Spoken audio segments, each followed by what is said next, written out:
I'm Mark Maclay, and over 40 years ago I was approached by Guy Shoesmith, who was currently the wonderful chairman of Enham, if I would join the board, mainly because I was a chartered surveyor and supposedly knew something about property, of which Enham is fairly full of, as you realise. I'm Elizabeth Maclay, married to Mark, and so I've always taken a big interest, and I was really pleased when I could really make a difference by running the craft classes.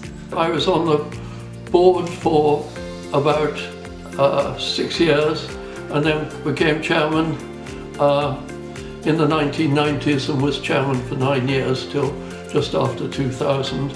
I'm going to describe the things I remember. Of that time, I particularly remember trying and enjoying to get to know the residents, particularly those in Phipp's house.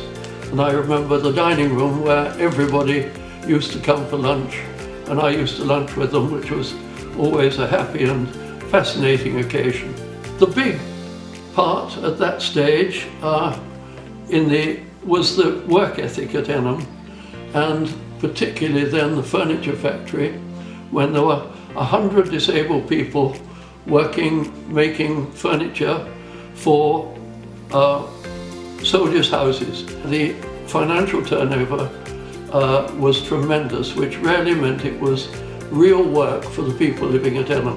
Then after that, the engineering project started, which is still going, electronics, and the other great success was the gardening section and the opening of the garden centre, which got so many people from the public coming in to buy at the garden centre, and it enabled the people there to meet more people, and it was really helped Enham's reputation.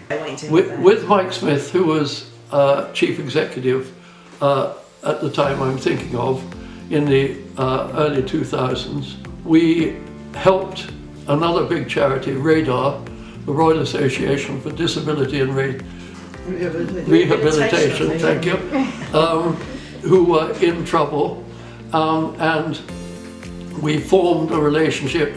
We actually changed the name, or added a name, of the Enabling Partnership, so we were enabled to do things with other charities. The other thing particularly is we never seem to stop building. The resource centre, 3 care homes, and housing the likes of Turnhill Court and Western Court, some of which may have happened after I was there. I particularly want to emphasise the wonderful people we had who volunteered for Enham, and Julia Riley, who started the Friends of Enham and had a list of about 100 people, and Elizabeth ran sewing classes for quite a long time. We used to have about 10 or 12 people, and certainly 2 or 3 of us to help enable them to do things.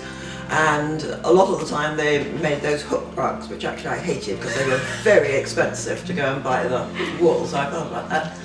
But we did all sorts of things: tapestry, knitting, crochet. I particularly remember someone called Peter. He made a very smart tweed waistcoat.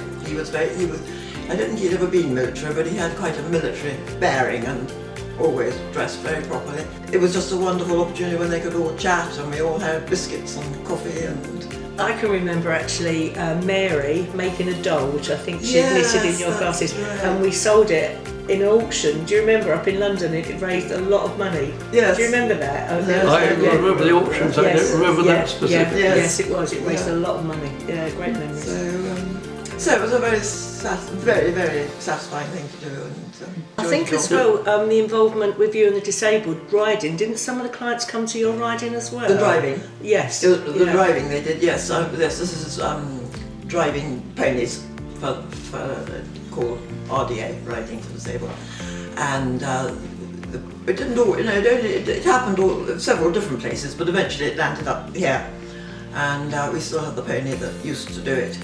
The main event every year was Alamein Sunday, when 30-40 years ago there was a military parade, and a field marshal whose name I can't remember always came and took the salute, and it was the big Alamein Memorial Parade nationally, and it was wonderful that it happened at Enham, and lots of people came. That tiny church in Enham, St George's, the Alamein Church. In the 70s, the vicar that came, Leslie Pettifer, he was actually a desert rat in the war, so he had the church designated that if there was any commemorations across the country, that be held there. Right. So people would come there. It's actually a reminder, one thing we did make was we made an altar frontal for the chapel, St Giles's Chapel in Phipps House. And then when that was disbanded, that is now in display in the church. So everyone made their own sort of square. I mean, somebody did a poppy, someone did, the emblem of St Giles is a deer, so somebody did a deer, and somebody else wrote enable in so. Her Royal Highness the Duchess of Gloucester agreed to be present when I was chairman, and wonderfully she still is, and has always been incredibly supportive and interested.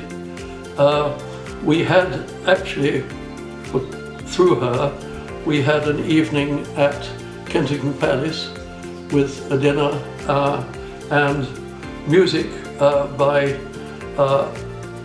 an opera violinist and comedy by Rory Bremner. We had the first ever dinner in the Lord's Long Room when ladies were allowed to be in it, with thanks to Johnny Woodcock and Patrick Maclay, who helped us massively over the years. And we had another dinner at the Institute of Directors, helped by us by Geoffrey Archer. The evening then, it was called Some Enchanted Evening, and it was a musical evening with Lady Tennant, who helped us at that stage considerably, had organised an American friend of hers called Pat Cook, who was a jazz singer, and so she sang, and she was accompanied by Laurie Holloway, who many people will know because he's very famous on television, etc. And the double bassist was quite put out because of the rain. Where the tent came on the side, it was dripping down his double bass. And he was Oscar Peterson's bass player, so it was obviously quite an important bass. Mark used to donate a doll for the auction. Oh, and buy it back. The champagne, every year he bought champagne in a box. He'd buy it and he'd bring it in on the Monday morning, and next time I'd take it for an event and he'd buy it and and they said, okay, who'll start the bidding? And he said, £500. And the lady give it to the man, give it to him, and he brought it home, and once again, guess what? It came back. I've forgotten that as well. You don't even remember that, do you? No. They were always wonderful events and raised considerable funds. I would love to, I sincerely hope that Enham will go on forever doing the work that it does.